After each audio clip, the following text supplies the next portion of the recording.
Unmute. And there we are. Hello, everybody, and welcome to the 5th Pacific Change event. And we are going to be talking to Matt Dunwell, who is in his shed with suitable agricultural equipment behind him. Now, many of you will know what we're all about, but let me just explain that Pacific Change is looking at the possibilities of change thrown up by the extraordinary situation we're all in, and trying to find sensible ways that people can agree on and work out how to bring about that change so that we don't go back to a status quo that perhaps hasn't served us very well. The key thing about what we do is we are relentlessly forward-looking. We try to avoid the blame game. I have to say, in today's world, that's quite difficult, and some of our participants have tried to keep up with that rule, but occasionally and understandably failed. So tonight, as I say, Matt Dunwell, who is in the Forest of Dean, and I'm in Bristol. And for complete openness, I should say that Matt and I have known each other for a very long time and worked together in the same organisation for coming up to 30 years now, but I'll explain a little bit more about that later. And some of you, I can see, will know Matt in the context of Ragman's Lane Farm, his permaculture, sustainable agriculture training base in the Forest of Dean. And because we've got a lot of feedback on the fact that we actually, rather than going straight into the bigger discussion, we have started off each one with a little talk about how my companion in the conversation got to the place they are now. Because if you get to know the person, it's somehow a lot easier to make sense of what they are advocating. So Matt, before I come to the other googly that we bowl people, because the previous speaker is allowed to nominate an early question for the next speaker. So I have that waiting, but we'll just do a little bit of the history of this, because although I've known you and worked with you for a very long time, and I've been to Ragman's Lane on several occasions, I don't really know the early story of how it came about, how you came to be running a farm in the Forest of Dean in the form that it is now. So what were the steps on the way to that? Well, first of all, good evening. Hi, James. What are the steps to that? Well, I guess the first steps are my parents, who had their fingers in the soil. My dad had a veggie garden, which he called the Eco Patch. And I think it propelled me and quite a lot of my siblings into this sort of an early exploration of growing, gardening, farming. And I set off to Australia in my 20s, I think, and came across this concept called permaculture, which is, I can go into and explain a bit later on, but it intrigued me. And I wanted to find the guy that had sort of developed the idea, and I followed him around in Australia for about 6 months, but never quite caught up with him. When I went to Tasmania, he'd moved to New South Wales, and when I went to New South Wales, he'd set off on some international tour. And I came back to Bristol a year later, and he was actually giving a talk in Bristol in the Arnolfini a couple of weekends after I got back from my travels. And so I came across this guy, Bill Mollison, and he really inspired me to think about farming in a different way. I've always wanted to get my hands on the land, as it were. And so when I started farming in 1990, I wanted to try and put his ideas into practice with a patch of land. So that's the sort of early bit of it. This is, I mean, Bill described permaculture as the highest form of sedition. I wonder what that really meant at that time. Well, Bill was an interesting fellow. And he was very much, he came at what's wrong with the system with positive ideas. And that's what really impressed me. In the 60s, there were a lot of people sitting around saying what they didn't like. And he sat out there and said, well, if you don't like all these things, what do you like? And that was the origin of permaculture. What do we want to do? But his motivation was, he would say, you first of all feel the fear, and then you get angry, and then you go with your life into the fight. I mean, he wasn't going to suffer fools gladly. But what he came up with was, I think, one of the key tools that we need now going forward. And I think it's increasingly recognized at all levels, whether you're a gardener, a farmer, or even at policy level. I think permaculture is talked about in a way that is recognizing that we have to live within the planet's boundaries. Well, it strikes me, just to sort of backtrack slightly, that in most families, if the parents had said to the children, go out and get stuck into the vegetable garden, that would have been the very last thing the children would have decided to do. There was obviously some special dynamic happening there. Well, my wife, Sarah, does remind me quite often that when I say, why don't the children get interested in gardening? And I've got a 14-year-old and a 16-year-old. And I think she points out that it was a bit unusual, I think, for me to be so.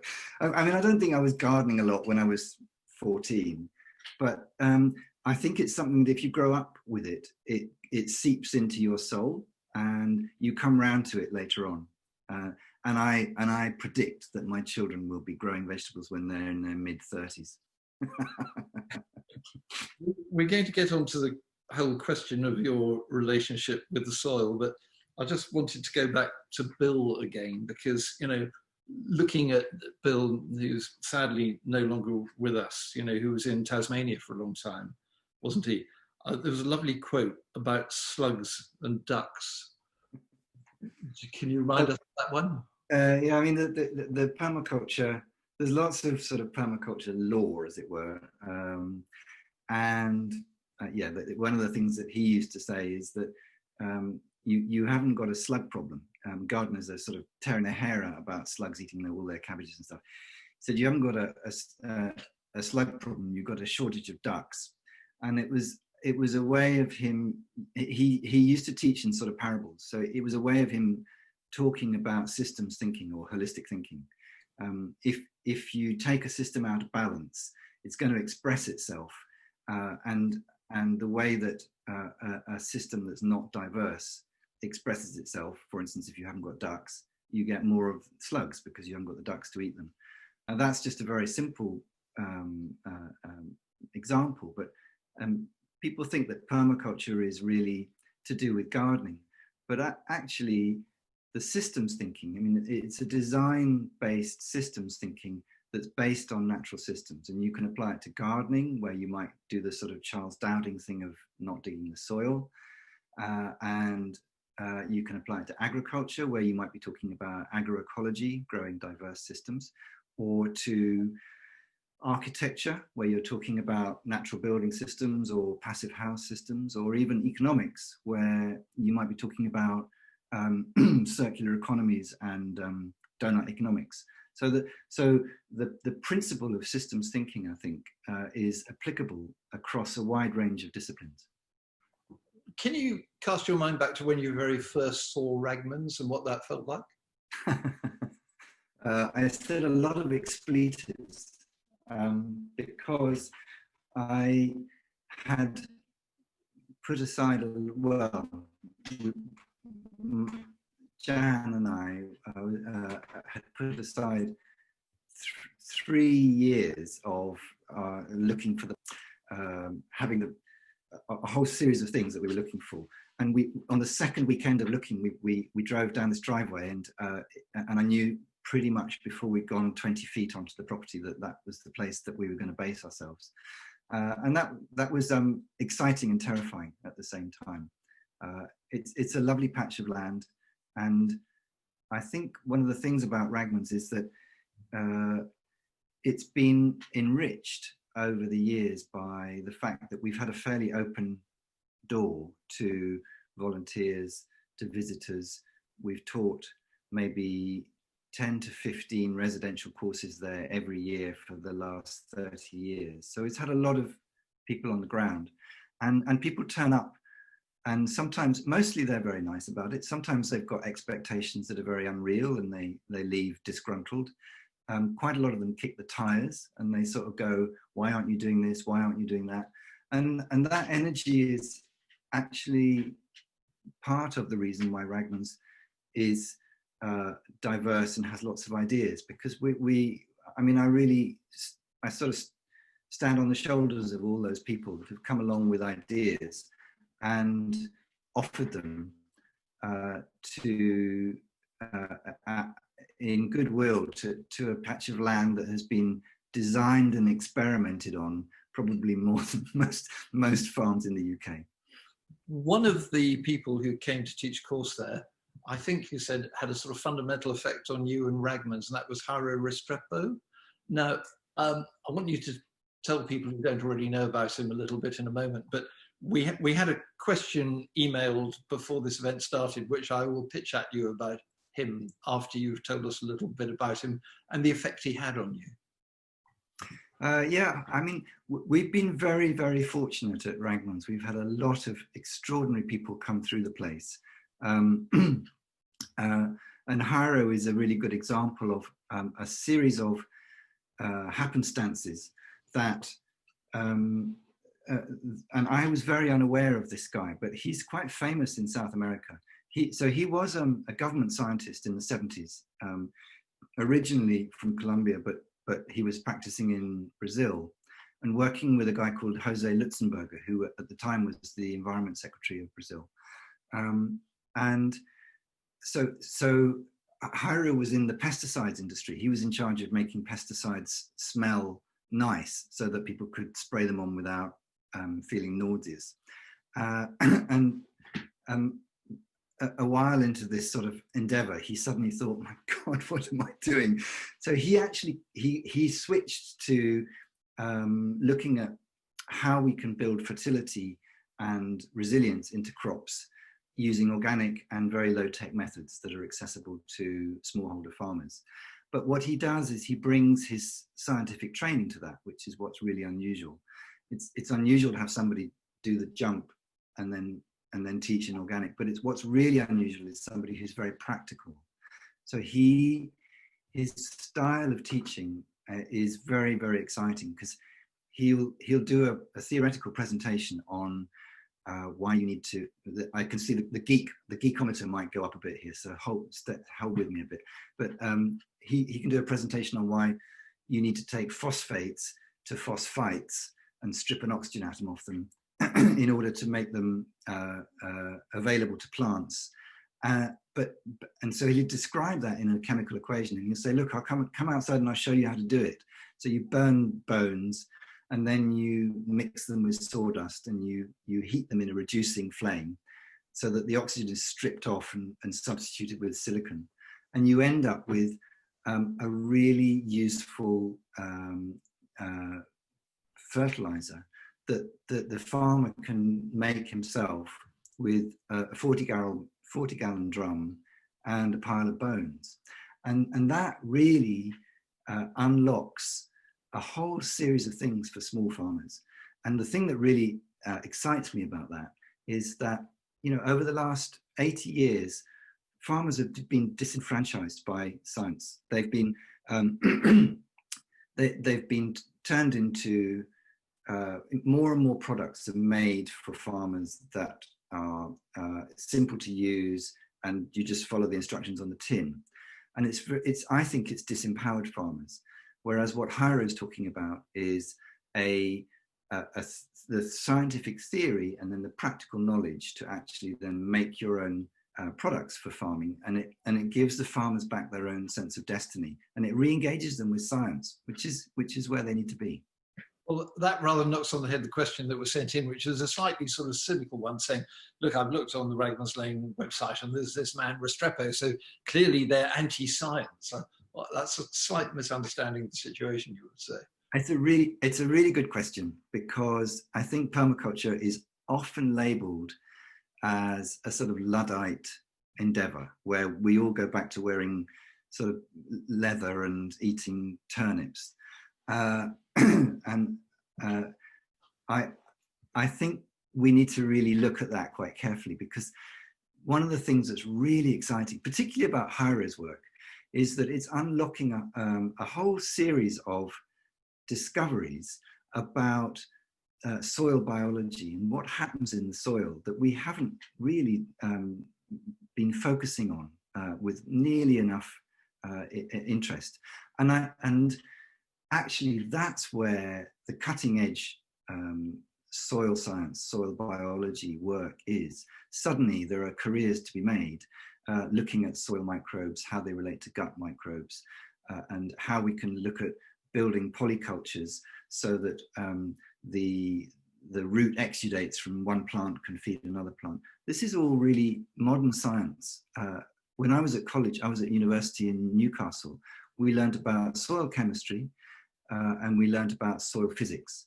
But soil biology wasn't really a discipline that we were taught way back in the mid-80s, I would say. And so I have an absolute respect for science, but there is a caveat. I think that science has been hijacked, and what we have now is technologists who are developing ideas that are very close to the market. And a true scientist is somebody who's willing to let go of his most precious hypothesis if it doesn't hold true. And I think that a lot of science now is financed by industry that is trying to push a certain line. And a lot of the innovation that's coming out in farming, where it's diverse planting, producing fantastic yields, whether it's building soil carbon in innovative ways, whether it's different approaches to livestock, grazing, pasture cropping.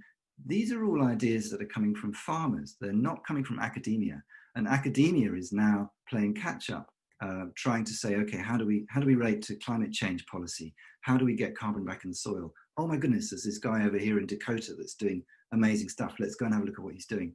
So science, I'm not against science, but I think it's become something that's become sort of almost out of control, and it needs to sit within an ecosystem of a whole series of different things. I'm sure there's a sort of core question that we'll keep circling around and perhaps try and answer, which I suppose is, in the past, there's been a view propounded by the agrochemical industry that the only way to get enough food out of the earth to feed the earth is to keep pumping the chemicals in. But you're looking at a completely different model in which actually the biological approach is much better. Does it have the capacity to feed the world? Great question. Yeah, the feed the world question. I mean, yeah, let's start. I mean, let's go back a bit, because at the moment, what we grow, what you see as combine harvesters harvesting wheat, 40% of that is used in meat production. So the fact that we're actually growing stuff in order to feed to cows is an incredibly efficient way of being very, very inefficient. So you have to sort of start, you have to take 3 steps back. We can grow, I'm not against livestock. We can grow cattle really well by feeding them grass, which is what they've evolved to eat. We can create famine by growing cereals on prime agricultural land and then trucking them around the world and feeding them to cattle on concrete. We can create famine like that. And I think that's the question that we need to look at. We lose 15% of that production in transport. We lose a further 10% of that making biofuels that we put in our cars. So once you sort of start taking that story apart, then you can come back to the polycultures and the permaculture type way of growing, and you might come at it in a different way, because I think that if we change our diets so that we eat a lot less meat, which I think we probably need to do. I'm not against meat entirely, but I think we should eat less meat, and we eat more leaf. I think can agroecology feed the world question? I think it's really not the right question to ask. I mean, perhaps a better question is, what happens when you take the external costs of conventional agriculture in? I was listening to Darren Doherty, who I think taught at Ragman's and is very strong on that. And the vast cost, the hidden cost that gets passed on to the rest of the world economy. Can you just explain a bit about that? Well, I think,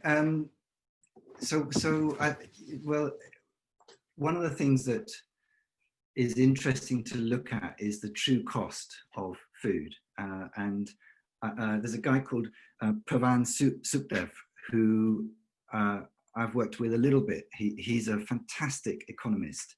And he's been developing the true cost of agriculture, which it's a model that's being used by the UN to start assessing which agricultural models actually are financially viable and which ones aren't. Because, I mean, his point is that if you externalize costs, if you have a production method for food that, for instance, having 100,000 cattle on concrete in a CAFO, in a concentrated animal feeding operation in the States, you're trucking in soya and wheat, and the effluent from that is spilling out into the watercourse.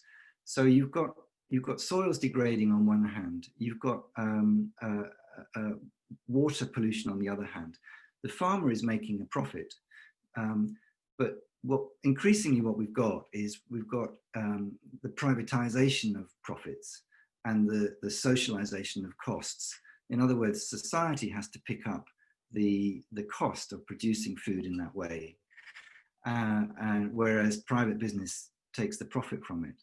And I think that's the point that Pravan is trying to make is, if we start looking at, we've been focusing on yield as our main metric in agriculture, and that has brought us to a situation where all the externalities are catching up with us, whether it's biodiversity loss, desertification, climate change, you name it, agriculture's in there as a culprit. Whereas he's saying if we get different set of metrics around the number of people who are making a livelihood out of farming, the quality of the food, the climate change impact, diversity implications of what people are doing, the use of water within that agricultural system.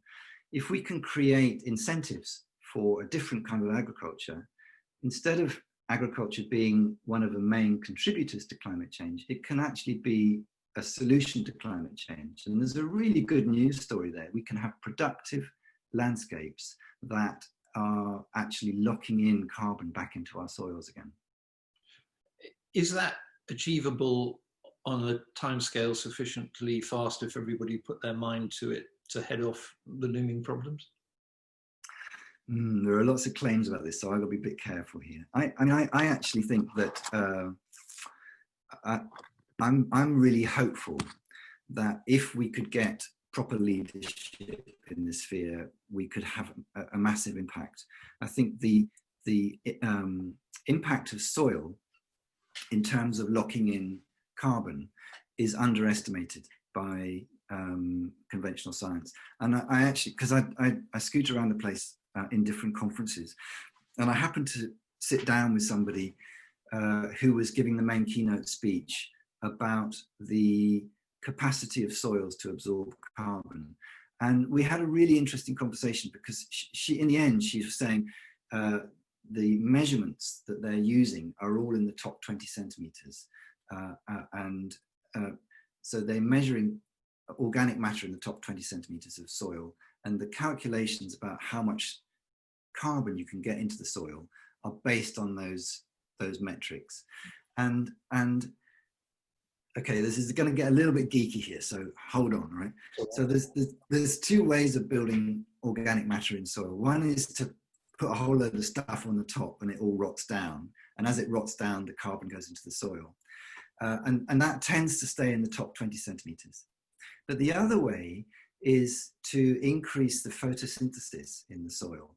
So, sorry, in plants above the soil. So if you've got a grass that is 3 feet tall, its roots are going to go 3 feet deep.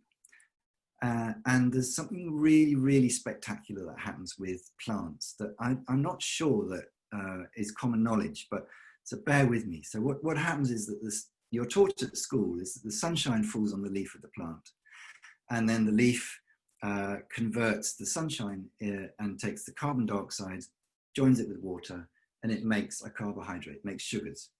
And then you're taught that the sugars are actually what build the plant structure. And that's by and large, that's true. But about 25% of that sugar goes into building the structure above ground, 25% goes building the structure below ground, 25% goes into the crop or the fruit. But there's a percentage of sugar that from the photosynthesis that's sweated out through the plant roots. And that's a really fantastic thing that people are just beginning to really understand. So if you've got a plant that's growing well, the sugar is being pushed out through the plant roots, and it's feeding the microbes in the soil. And the fungi that are in the soil, the fungal networks, are all getting around the plant roots, and they're able to absorb the sugar from the plant. So why does the plant want to give fungi sugar? Because that's hard work for the plant. Well, what's happening is that the fungi has got access to a wide range of minerals because it's got fungal networks traveling all the way through the soil for miles. So if the plant needs selenium or cobalt or iodine or whatever, it makes a particular sugar that it will only exchange in exchange for that mineral. And the fungal networks will get that mineral and it'll bring it to the plant. So the way that plants gain fertility in natural wilderness situations is that they're growing in undisturbed soils which have these very diverse fungal networks, and that's what gives you your nutrition for the plant. But now here's the but: when the sugar comes down and is exuded into the soil, it builds carbon into the soil. But it doesn't build carbon into the soil in the way that it does when you're putting compost on the top. It's pushing carbon deep down into the soil at 3 feet, 6 feet, 10 feet depths. And so if we can get a sort of agriculture that is going back to perennialized, deep rooting systems, we can build carbon into the soil in a way that hasn't really been measured or thought about before. And I think that I do think that that's got really important ramifications for climate change. Is that related in any way? You told me recently about sort of fermented products that you can spread on jaded, tarred soil to revivify them. Is that part of that same process? Yeah, it is. It is because we're used to plants functioning at a certain rate.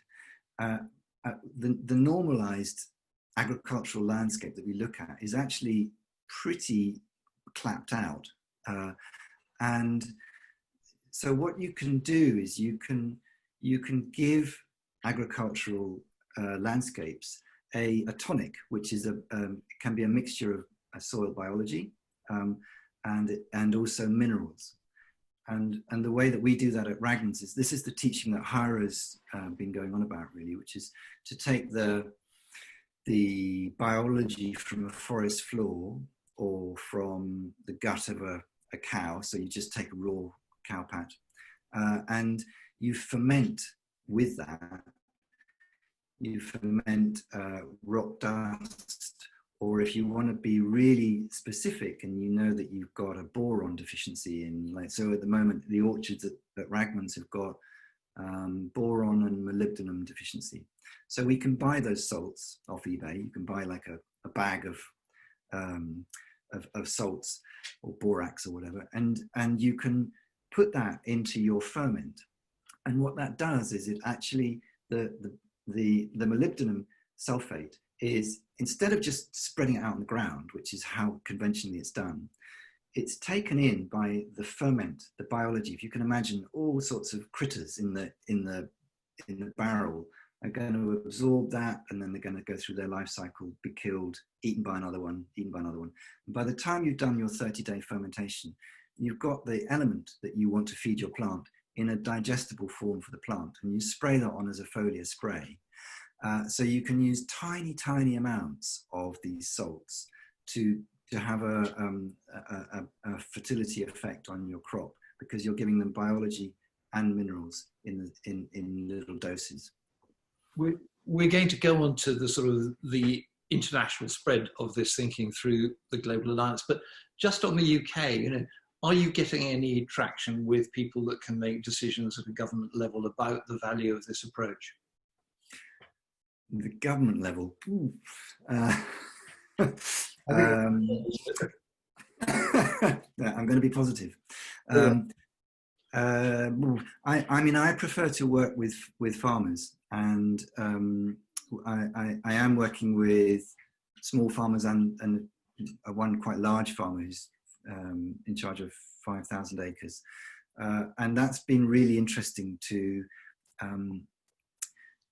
try and get inside the head of somebody who's working at scale with combines, with farm staff that are very invested in a particular way of working, and try and shift that thinking along a bit. And actually, in the UK, we're not as far ahead as in the States and in Australia, but we're getting there. But I think what's interesting is, in terms of foliar sprays and holistic management of livestock, and I think that the states, in the Midwest of the states, that there's a lot of farmers that are starting to take that on. It's actually quite hopeful. So there is traction there. I want to take you through Africa on the way to the Global Alliance, but before that, I realise I haven't yet asked you the William Waldegrave question, because he was the last person we did an event with. And William is a dairy farmer in Somerset. And he said, could I ask you, Matt, whether there's any way in which he can control the vast amount of methane issued by his dairy cows into the atmosphere, or does he have to stop farming them? I know. I listened to the question. It was a little bit of a defensive question. I think he was worried. Yeah. I was going to be really down on him. But I actually think it's really important for, if you want to try and change farming, I think you have to reach out to all sorts of farmers, and large scale farmers and small scale farmers. So having said that, I do think that the meat industry, we have to eat less meat, and we probably have to eat less dairy, because they're both types of farming that we need to get into balance more. I think where you've got, particularly in the States, beef being produced on concrete, it's just an unsustainable system. And the thing that's happening in the UK, which is really sad, is that the dairies are getting bigger and bigger and bigger. And they're now starting to talk about these mega dairies where you've got 5,000 milking cows in one farm. And I think that's where you start getting problems. But in terms of methane, I think cattle have a bit of a bad rap about methane. I think there's a really good role for ruminants in the landscape. And this may take us out into Africa as well, because I think that we get, okay, I'm going to be a bit controversial here. We get really hung up on the carbon dioxide and the methane elements of climate change. Whereas if you travel around Africa, what you see are degraded landscapes and desertification and deforestation, and the whole hydrological cycle has broken down. And where you've got no trees and you've just got bare earth, the rain that hits the ground is just going to spread straight off the ground, and it's going to end up in the rivers. The rivers get sanded, silted up, and the water skates off the landscape and back into the sea. So you get a sort of drying out and aridification of landscapes. And I think that cattle are a really good way of breaking up compacted ground, and instead of burning off grassland, which is what happens quite a lot in Africa, you can graze off grass, and the added manure from the cattle will actually start kick-starting that landscape back into a functioning hydrological landscape again. And I think that's one of the keys to changing climate change, changing the crisis of climate change, is actually looking at landscape regeneration. So again, just to put Africa, the context around Africa, we're both trustees of the Tudor Trust. Tudor mostly funds projects across the UK, but it does have this very purposeful Africa group, which you've chaired and led from the start. And can you just describe, what the intention of that group is, because the farmer-to-farmer learning aspect of it in particular? I think a lot of development work in commons assumes that there's knowledge that we have that can be taken overseas. And I think our approach has always tried to be that there's extremely good knowledge in situ, in country. And so what we've tried to do over the years is just to try to facilitate that knowledge being spread from farmer to farmer. And we do that in various different ways. But I'm constantly impressed with the ingenuity of small-scale farmers who have a pretty poor hand dealt to them. They're often farming on marginalized land because of the inequality in agriculture, to be honest, and they can get extremely good results from a pretty poor set of cards. And so it seems to me that the job is to try and increase the knowledge sharing of farmers, is to try and de-risk the business of growing food if you're a smallholder farmer.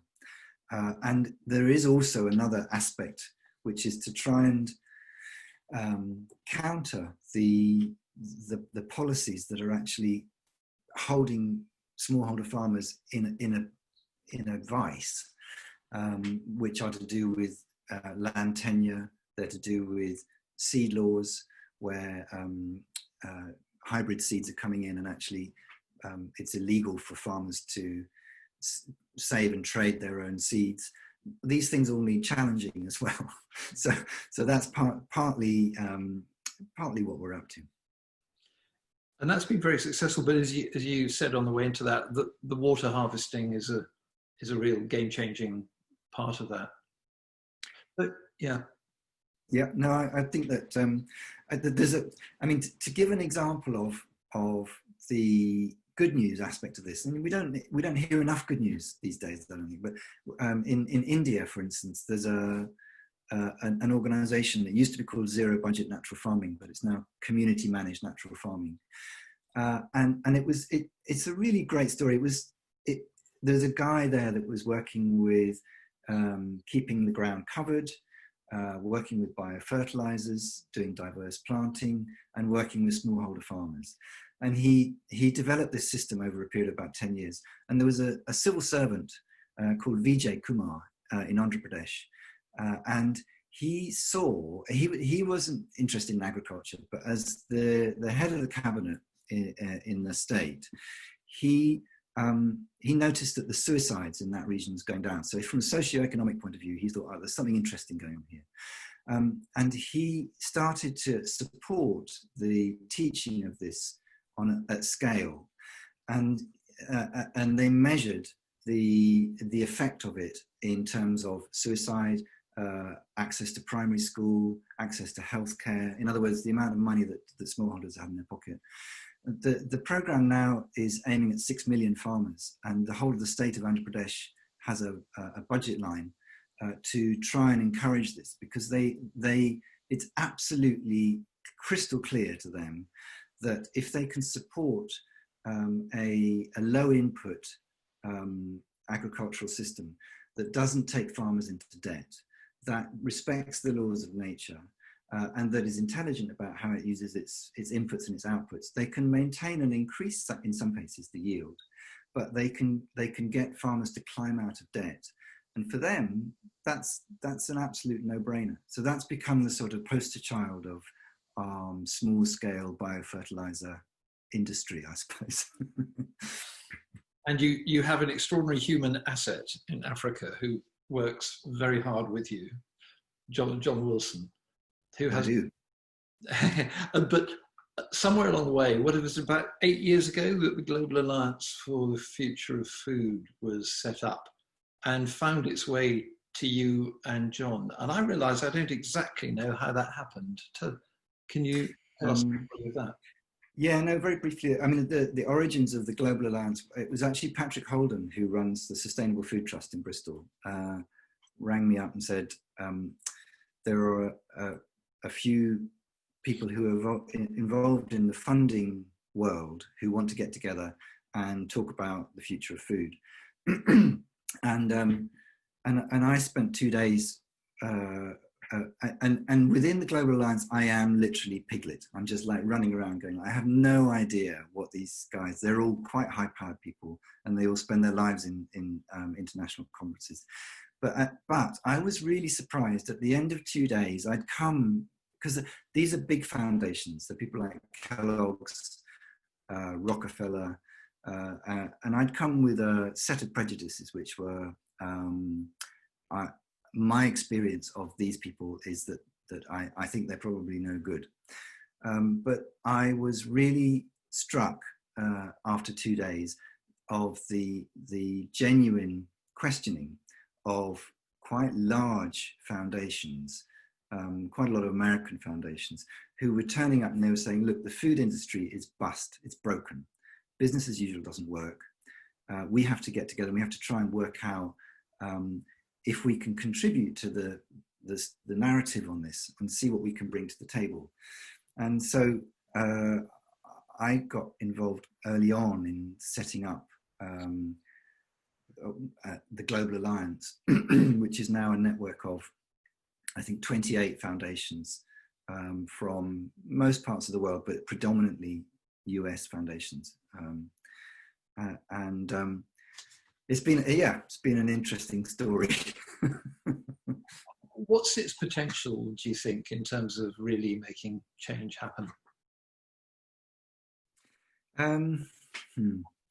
It's very difficult to know, James, because, you know, if the world was a sensible place, it would all be pretty easy. But actually, the world's on fire, and it's very difficult to know what is going to be effective, particularly when you work on a global level. But I think where we came from was we're all foundations that are working at a national, or some of them at an international level, but nobody was working at a global level. And there are global fora, like a lot of the UN forums, like UNEP or the World Health Authority, or the Convention on Biodiversity, the COP processes, now the future system, the Food System Summit.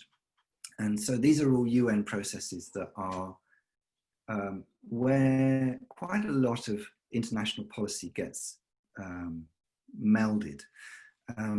And by coming together and forming a global organization, it means that we can turn up at that level and say, hey, we represent this many foundations.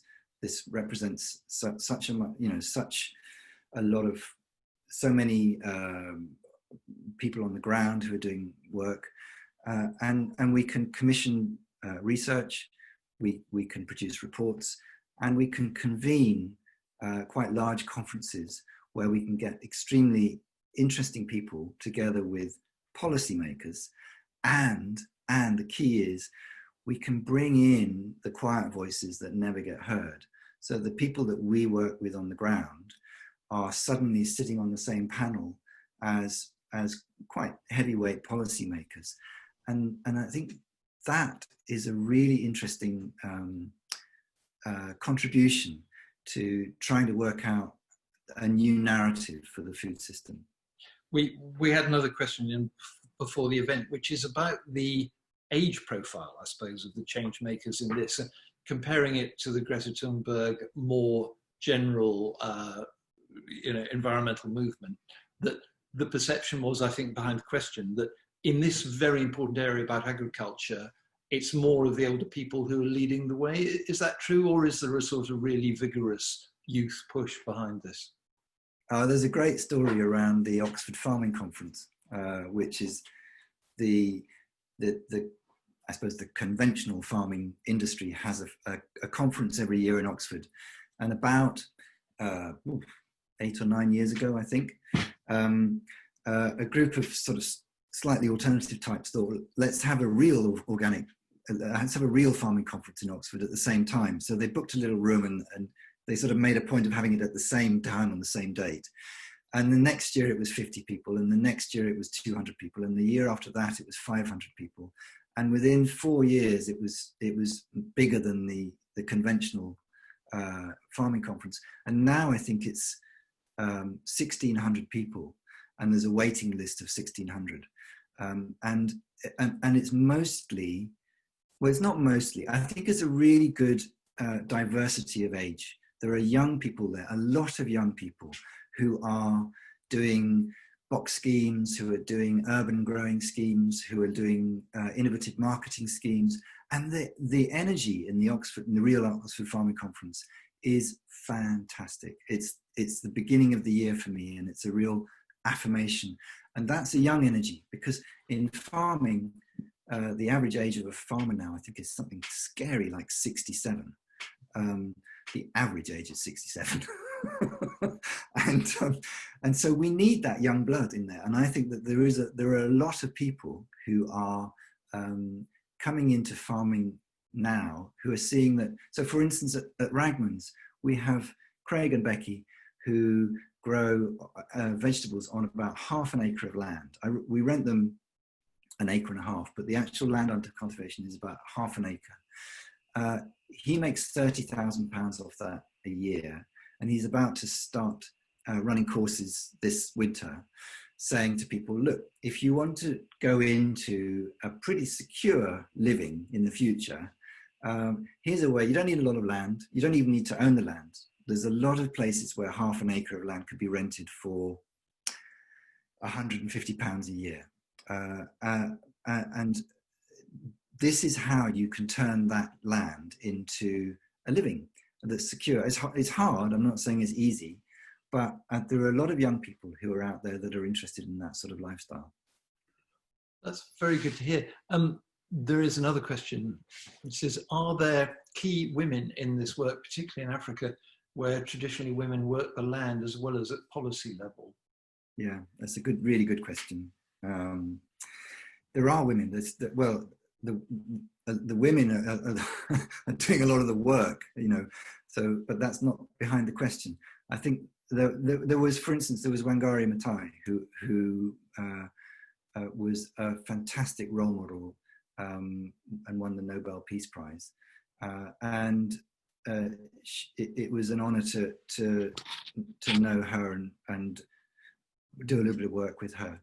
I think there are hundreds of very good African women out there who are doing fantastic work, and increasingly it's still quite a conservative management of NGOs that are delivering services in the development world out in Africa, and I think that needs to be challenged. So I think behind the question, there's some work to be done. I'm not saying that that's a perfect situation at the moment. Just want to get back to your relationship with soil. I was reading yesterday, if you take a spoonful of soil that has more living organisms in it than there are people on our planet, which is quite an extraordinary thing. I seem to remember at your wedding, you handing around dishes of the Ragman soil for the guests to eat or its taste. Yeah, well, for good reason, because I knew you all very well, but I also knew that all your gut flora was different. So I thought it would be good to try and unite everybody with the same gut flora. And it was a recipe that Jairo taught at Ragman's, and it's based on collecting the duff from the forest floor, which is the layer of microbes between the leaf and the soil. So yes, definitely you can eat that, and it's fantastic for you. It's got loads of things like Ganoderma in it, which are people pay vast amounts of money for, as health supplements, but actually it's just available everywhere around you, and if you know how to make it, you can make it. But the point is, the relationship between the microbes in the soil and the microbes in our gut is a relationship that we are ignoring at our peril, because I think that the industrialization of agriculture has demineralized food. In other words, what do I mean by that? Well, in other words, crops are grown in increasingly poor soils with shorter and shorter root zones. And they are basically grown hydroponically with a dressing of nitrogen, potassium, and phosphate as a way of making them grow. Whereas in fact, plants really need about 52 to 58 different minerals to make the enzymes and the vitamins and the hormones that we then need to eat within the plants in order to make complete enzymes that build our immune system. And this is something that's also a developing science, which is a good example of where permaculture and agroecology is at the forefront of this science. It's really not lagging behind, and we need to celebrate this new knowledge. How seriously should we take it when people say that the current situation we're in on the planet with the coronavirus is related to the decreasing health of our food and therefore the decreasing vitality of the soil we grow it in? Well, I could get into very deep water here, because people are losing loved ones because they are infected, and that transmission is a straight infection from one person to another. And so that would be the first thing I would say. I think that there is an argument to say that the overall health of somebody has a part to play in their immune system and how they can fight viruses. I don't really want to get into coronavirus because it's quite an inflamed topic. But I don't think it's controversial to say that if we can remineralize our diets and good quality organic food shouldn't be only affordable for people who've got money to buy it. It should be a right for people to buy good quality food, and that, these are some of the inequalities that we need to look at going forward. Coming out of this crisis, there are several things around COVID that I could go banging on about, but one of the things is we've rediscovered that we need a state. We need a state welfare system, and we need support from the government, and we need leadership from government. And there's been a sort of drive towards starving all of those of government support. And actually, I think that we need to get back to a situation where we say, why can't we get good quality food, and why can't we grow that here and grow good quality food and get it on people's tables without it being an inequality issue?